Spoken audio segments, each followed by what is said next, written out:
집값이 떨어져도 고민, 올라도 고민, 그런 거잖아요. 전세값이 떨어져 올라 너무 힘들잖아요. 그러지 말고 정착하는 거. 우리 온 가족이 가족 회의를 합니다. 요번에 그래도 살 타이밍이 된 것 같네. 이현웅님을 토방 안 되는 그래서 저희가 이지 튼튼하게 반갑습니다. 국민건축가 이현우입니다. 오늘은 이제 부동산 재미있게 쉽게 읽어주는 남자 건축가 이현욱입니다. 특례보금자리론 흥행. 아니 이것도 뭐 기사를 쓸 일인가 사실은. 특례보금자리론 초반 흥행 당연한 거 아닙니까? 이자를 싸게 준다는데 6%인데 4% 해주겠다는데 다 신청하죠. 그 대신 조건이 있어. 9억 이하 5억까지 빌려준다. 그러니까 예를 들어서 10억은 안 돼. 9억은 빌려줘. 5억까지. 최대 5억까지는 빌려주는 거죠. 그래서 당연한 거 아닙니까? 그래서 이 정책을 펼치면 어떤 일이 날까요? 9억 이하만 거래가 된다. 9억 이하, 9억 이하? 9억 이하가 어디지? 분당? 쉽지 않은데 9억 이하가 있나? 경기도 뭐 용인 어떤가요? 용인? 어쨌든 9억 이하. 요쪽은 반짝하겠죠. 반짝. 왜냐하면 한계가 있죠. 뭐 그래서 무주택자 뭐 조건이 있고 아니 뭐 모르겠어요. 신용봉 뭐 이런 걸 보겠죠. 근데 어쨌든 한계가 있다. 전체적인 이제 금리가 아니잖아요. 항상 금리에 의해서 움직이는 거. 이거 가지고 시장에 살 수는 없습니다.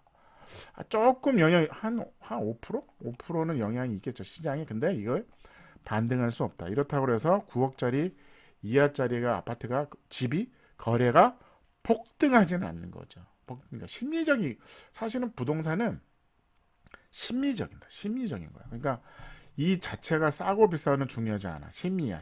이거 심리야. 사는 타이밍이야. 갑니다. 파는 타이밍이야. 팝니다.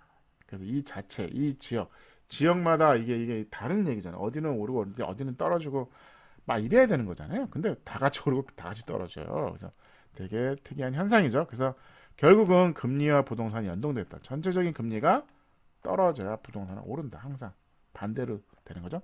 금리가 올라가면 부동산은 내리고 금리가 내려가면 부동산은 오릅니다. 그래서 전체적인 이 흐름이 우리는 따라갈 수밖에 없는. 어떻게 보면 쉬운 거죠. 그래서 정책을 아무리 쏟아져 내도 금리가 떨어지지 않는 이상은 쉽지 않다. 이게 왜? 심리적이거든요. 심리가 다 좌지우지하는 겁니다. 그래서 이렇게 해서 뭐 급매물이 뭐 좀 없어지고 좀 있는데 현재 거래량의 하락세도 안정화세 추세 아닌 것 같은데요. 안정화세가 추세일까요? 모릅니다. 저는 아파트가 없어서 어쨌든 안정화 추세는 아니고요. 쉽지는 않습니다. 그래서 어쨌든 뭐 은퇴후 그러니까 최초에 신혼 부부들 이제 집을 사고 싶다에 어쨌든 대출이 풀린 거잖아요. 9억 이하 아파트는 살만하죠. 그래서 살만합니다. 그래서 뭐 움직이셔도 되지 않을까 싶어요. 아닙니다. 아닙니다. 제가 아파트를 사는 게 아니고요. 어쨌든 가격이 바닥이 어딘지는 모르겠지만 어느 순간은 전세 사느니 제가 계속 얘기하는데 전세는 살지 말아라. 그냥 집을 사서 잊어먹고 그냥 아이들과 행복하게 살고 열심히 사시는 게 정답이고 부동산의 이 굴레에서 벗어나시라는 겁니다. 그래서 9억 이하에 5억까지는 대출이 되니 내가 3, 4억으로 지금 전세를 사신다 그러면 전세가 위험하니 차라리 매매로 전환하는 게 어떨까 싶습니다. 제 개인 생각입니다. 갑자기 아닙니다. 선택하세요. 제가 권하지 않았습니다. 아직 회원수가 아직 500명이 안 되기 때문에 영향은 없겠지만 어쨌든 뭐 특례 보금자리론이 당연히 흥행할 수밖에 없다. 그 다음에 이 자체로 부동산 시장이 뭐 회복되는 가능성은 합니다. 불가하니까 어쨌든 뭐 9억 이하 예를 들어서 뭐 5억까지는 대출이 되니까 그러면 9억짜리 도전해봐. 8억? 그래서 부동산의 굴레에서 벗어나시라고요. 전세를 살면 계속 조마조마하잖아요. 집값이 떨어져도 고민, 올라도 고민, 그런 거잖아요. 전세값이 떨어져 올라. 너무 힘들잖아요. 그러지 말고 정착하는 거. 우리 온 가족이 가족 회의를 합니다. 요번에 그래도 살 타이밍이 된 것 같네.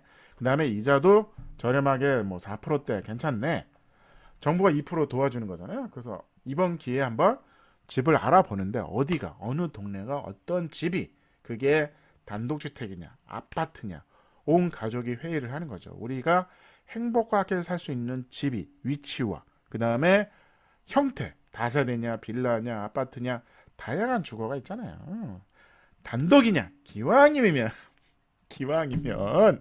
단독으로 가시는 걸 추천해 드립니다. 저는 단독을 사랑하는 건축가이기 때문에 단독에 그러면 서울에 단독은 비싸니까 그러면 용인 쪽 어떨까요? 아닙니다. 권장하는 건 아닙니다. 제 개인적인 생각입니다. 그래서 한번 도전하시는 게 어떨까 싶어요. 가족 회의를 한번 지금 당장 시작하세요. 우리가 행복하게 살 수 있는 집, 장소, 그 다음에 형태는 어떤 건지 토론을 시작하세요. 감사합니다.